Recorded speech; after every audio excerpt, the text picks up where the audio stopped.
లేదు నాకు. నువ్వు అత్తవరావా? అత్త కానీ దీన్ని నమ్మబుద్ధి అవుతలేదు కదా. నేను ఇక్కడ సమ్మక గద్దెల కానీ ఉన్నా, తొందరరా. కాదు 10,000 రూపాయలు ఉన్నాయి. 10,000. ఆ 10,000 కాల్తాయా? సరిపోతాయి. నాడు ఏదో పని చేసుకొని బతకరాదా? ఏదో పని చేసుకొని అక్కడ బతకచ్చు గాని ఆ 10,000 వచ్చే వరకు కావచ్చు గాని ఇంకేం మీరు బతకరాదా? నీ ఇంతసేపు అనే నీ అవన్నీ తిల్లి పెడితే అందరు లేచిపోయేటోళ్ళు అందరు ఇంతగానో ఆలోచిస్తారా అని. అంతేనా? మరి లేకపోతే అప్పుడే వీస్తారు, పైసలు ఉన్నా లేకున్నాను పోతారు. నీ అవన్నీ లేచిపోదాం అంటివి, మళ్ళీ ఇప్పుడే మళ్ళీ ఇంటికి అడమంటాను అంటాను. మరి పోలీస్ స్టేషన్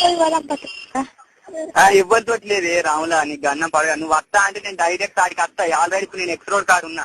ఎక్స్ రోడ్ కన్నా? ఎక్స్ రోడ్ అంటే గిదేనే. నీ అవన్నీ సమ్మక్క గదిల కాంచి లెక్కినానికి ఇది కష్టం చూడు రోడ్ దీనికి. నీ అవన్నీ గన్నం పెళ్ళ